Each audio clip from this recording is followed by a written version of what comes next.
Hello, hello, bonjour, bonjour. J'espère que vous allez bien et que vous avez fait une belle rentrée. Alors, je vais pas vous faire une vidéo de voyance aujourd'hui.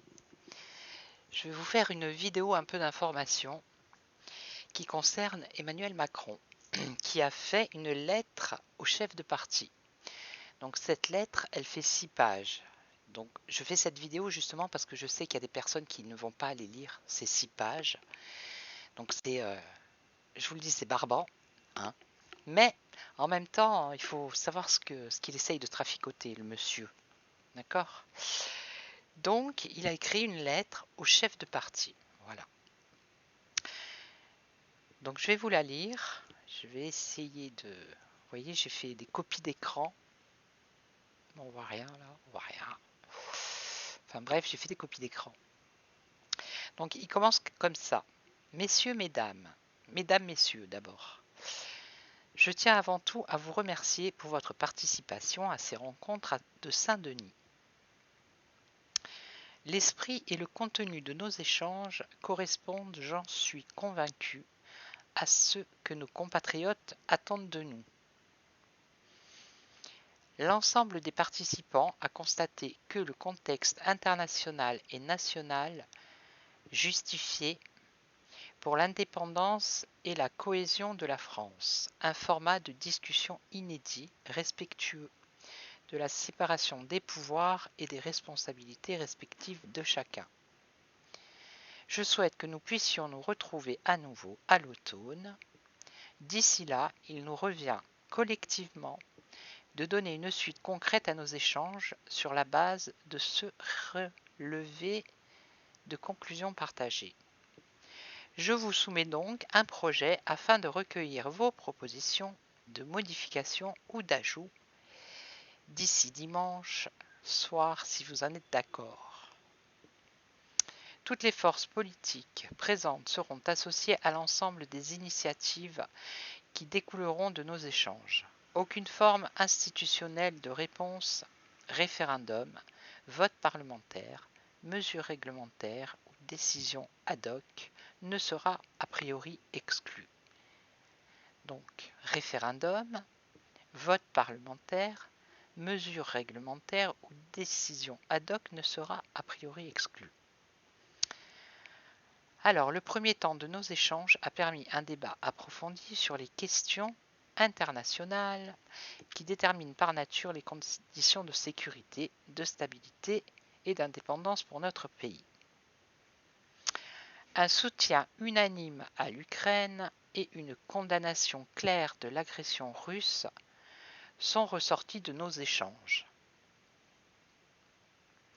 Donc ça, c'est la première feuille.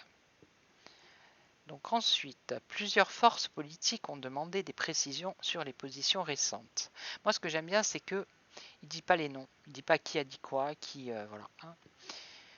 Donc, on demandait des précisions sur les positions récentes de la France sur l'OTAN et l'Union européenne et ont insisté sur la nécessité, en parallèle, de ne pas abandonner tous les efforts diplomatiques qui pourraient être utiles à la conclusion d'une paix rapide et durable.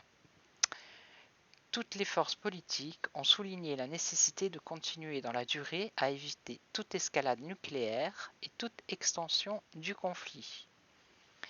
L'échange sur l'Afrique a permis de revenir sur la situation dans plusieurs pays, en particulier au Sahel, de présenter le nouveau partenariat avec ce continent. Le principe d'un État parlementaire tel que prévu par notre Constitution à l'article 50-1 a été acté dès l'automne sur ce sujet et à chaque fois que l'actualité le justifiera. L'engagement a été pris de revenir avec régularité sous ce format sur ce sujet et plus largement sur la situation internationale. Une large majorité des participants, on ne sait toujours pas qui, a également soulevé la nécessité d'un engagement accru de la France afin de contribuer à régler la situation humanitaire dans le corridor de Lachine et plus largement la situation politico-militaire entre l'Arménie et l'Azerbaïdjan. Donc on ne sait pas ce qu'ils vont y foutre là-bas, mais bon. Ensuite, de réengager avec les pays du Maghreb et réexplorer les voies de stratégie régionale ambitieuse. Le débat a enfin permis d'évoquer la diplomatie climatique de la France, la politique européenne de défense, la réforme du marché de l'énergie, dont la question nucléaire et l'agenda d'autonomie stratégique, et pour plusieurs intervenants, le contexte au Proche et Moyen-Orient, principalement la situation au Liban et le processus de paix au Proche-Orient. Enfin, le principe d'assise de la diplomatie parlementaire et de la coopération décentralisée a été décidé afin d'en améliorer la coordination avec l'action diplomatique. Bon là, c'est du blablabla, hein. On est bien d'accord. Alors là, ça commence à devenir intéressant parce que ça va parler de la France.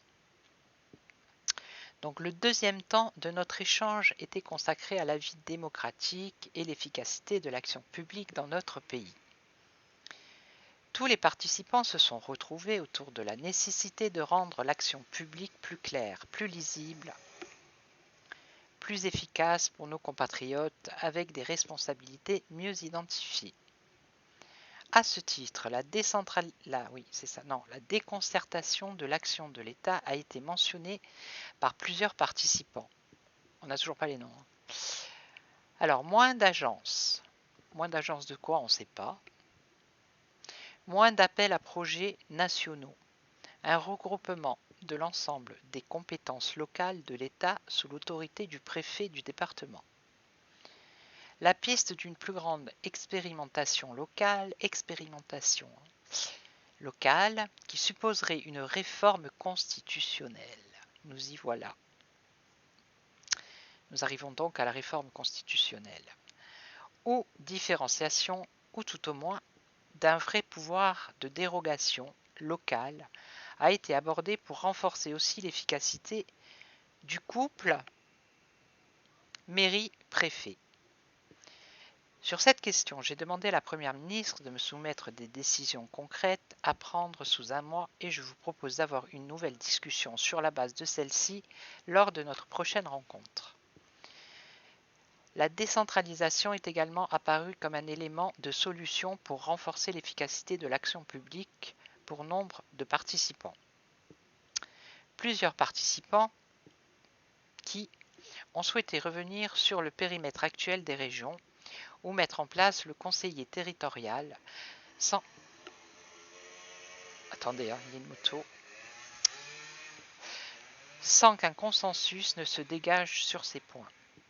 La réforme du système électoral à Paris, Lyon et Marseille a aussi été soulevée par plusieurs participants. La nécessité d'une plus grande clarté et proximité des décisions dans plusieurs champs de l'action publique est clairement ressortie. Responsabilité démocratique, financement doivent aller de pair. La question de la vie démocratique a occupé aussi nos débats. Sur ce sujet, un consensus ne s'est pas dégagé, mais l'évolution des dernières années a installé dans notre pays des mécanismes participatifs. Consultation citoyenne, réforme du CESE, etc. Donc le CESE, je ne sais pas ce que ça veut dire, etc. non plus, on ne sait pas. Qui sont complémentaires du travail parlementaire et des expressions directes du peuple, élection ou référendum, sans pour autant les concurrencer.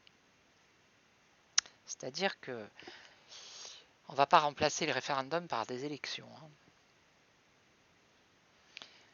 Donc ensuite, sur le vote et le mode de scrutin, plusieurs paris ont souhaité aller vers une représentation davantage proportionnelle. Plusieurs participants ont souhaité revenir sur le non-cumul des mandats. Quelques participants, mais on ne sait toujours pas lesquels, ont souhaité revenir sur la durée du mandat présidentiel, dites donc. Comme c'est étrange. C'est vraiment étrange, hein. Vous ne trouvez pas que c'est étrange un peu, ça? Bref. La Banque de la démocratie, le statut des élus et les moyens des partis politiques sont revenus dans nos échanges. Sur l'ensemble de ces sujets, s'appuyant entre autres sur le récent rapport du Sénat et les travaux parlementaires en cours, je vous propose de mener un travail en direct avec vous durant les mois à venir afin de construire la proposition la plus ambitieuse et claire possible, dans l'intérêt commun, bien évidemment.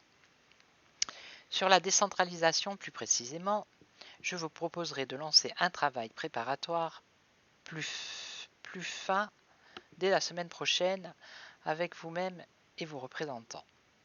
Sur les questions du référendum, plusieurs participants ont souhaité modifier la Constitution par voie référendaire ou ont manifesté leur volonté de recourir plus simplement au référendum et d'étendre le champ de l'article 11, en particulier sur la question de l'immigration, tandis que d'autres participants ont souhaité simplifier le recours au référendum, y compris sur les sujets récemment votés au Parlement, en particulier la réforme des retraites. La discussion n'a pas fait émerger de consensus. Je vous propose de vous faire une proposition. Non mais allô, hein. Non mais sérieux. Hein. Non mais qui lui a écrit cette lettre, hein. Je vous propose de vous faire une proposition. Mais ça se dit pas ça en français. Je sais pas moi. Oh mon Dieu. Pourtant je suis pas une tip-top du français, hein, mais même moi ça me choque ça. Je vous propose de vous faire une proposition sur ce sujet dans les semaines qui viennent, qui permettra de poursuivre notre échange que je souhaite conclusif lors de notre prochaine rencontre. Notre échange a par ailleurs porté sur l'école, la laïcité, la politique de la ville, la lutte contre les stupéfiants, le service national universel, l'environnement, l'engagement militant, la fin de vie. Sur ces sujets, je compte vous proposer rapidement une méthode spécifique. La liberté de la presse est revenue à plusieurs reprises dans nos débats, là aussi sans qu'un consensus n'émerge. Dommage. Donc j'ai presque fini, hein, j'arrive à... Sur ce sujet, donc, par rapport à la presse, l'ensemble des forces politiques seront associées aux travaux des États généraux de l'information. Nous pourrons avoir une nouvelle discussion sur le sujet à la lumière de ces travaux. Le dernier temps de notre rencontre a permis de discuter de la cohésion de notre nation. Si des désaccords connus existent sur la question de l'immigration, celle-ci ne saurait être éludée et sera traitée d'une part au Parlement dès cet automne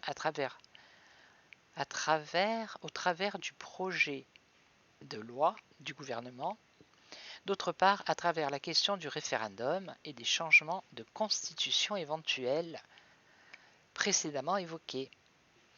Sur la question de l'intégration, au-delà de plusieurs réflexions sur l'école, la question du logement et de la politique de répartition des primo-arrivants sur notre territoire a été abordée. J'ai demandé à la Première ministre et au ministre du Logement de lancer très rapidement un chantier dédié à ces deux sujets afin de prendre les mesures législatives et réglementaires requises, travail auquel vous serez explicitement associés. La question de la responsabilité des mineurs, de la responsabilité parentale et de l'efficacité d'une réponse rapide et effective a été soulevée par plusieurs participants. La Première ministre et les ministres concernés proposeront des réponses concrètes dans les prochains mois. Vous serez associés à ces travaux. La question du pouvoir d'achat, qui arrive bien en dernier, celle-là, et du travail a été longuement abordée. Un consensus ne dégageant pour dire que nombre de travailleurs aujourd'hui avaient un reste à vivre insuffisant et que les carrières étaient trop peu dynamiques et écrasées dans nombre de pays, dans notre pays. Face à cette situation, il a été décidé de tenir une conférence sociale relative à la question des branches ou à la rémunération où la rémunération est inférieure au salaire minimum et sur l'évolution des salaires et des revenus. Voilà, et donc là, la dernière. Donc conformément aux règles du dialogue social, cette conférence sociale qui se tiendra en octobre 2023 entre les partenaires sociaux sera ouverte pour la Première ministre et le ministre du Travail selon les modalités concernées avec les partenaires sociaux. Non mais, même en le lisant, en le relisant, j'ai du mal à le comprendre. Il se répète et tout. Par ailleurs, plusieurs participants ont évoqué la nécessité de mieux contrôler l'évolution des prix sans qu'un consensus ne se dégage sur le sujet. Ben voyons. Il a été acté que les forces politiques seraient mieux informées du travail de l'exécutif, de la bonne application de nos lois et des mesures exceptionnelles prises en la matière. Mesures exceptionnelles. Ok. La question de la solidarité entre les générations et de la dépendance a été discutée compte tenu de son importance pour la cohésion de la nation. Sur ce point, l'exécutif associera toutes les forces politiques au texte préparé par le gouvernement, en particulier avec les départements d'ici à la fin de l'année. La transition écologique, si elle n'a été que rapidement discutée lors de notre échange, me paraît justifier un débat approfondi. Je vous propose que la Première ministre puisse vous présenter en délai le projet de planification écologique préparé et concerté depuis plusieurs mois et que sur la base de vos retours, nous puissions y revenir dans les meilleurs délais. Je vous propose de lancer sur ces bases le suivi concret de nos échanges. Vous serez donc associés dès les prochains jours dans le respect du fonctionnement de nos institutions à plusieurs travaux. Je souhaite que nous retrouvions dans un calendrier que je vous remettrai la semaine prochaine pour bâtir des réponses concrètes attendues par nos compatriotes. Emmanuel Macron. Voilà. Voilà, donc référendum, modifier la constitution, l'énergie, sur le prix de l'alimentation, ben, ils n'ont pas trouvé un consensus, ça vous me direz. Enfin voilà, il y a de quoi faire des tirages de voyance hein, pour savoir un peu. Surtout pour le référendum et pour la constitution, parce que, comme par hasard, il dit que pour éventuellement peut-être un troisième mandat pour les présidentielles, donc il y en a quand même qui en ont discuté, vous voyez, petit à petit, il nous y amène, hein. Il nous y amène petit à petit. Enfin voilà.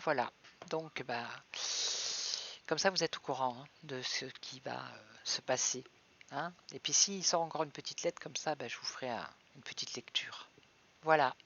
Donc moi je vous retrouve très très vite pour certainement une petite voyance. Et je vous souhaite une belle après-midi. Prenez soin de vous et à très très vite. Ciao ciao. N'hésitez pas à commenter, hein. N'hésitez pas.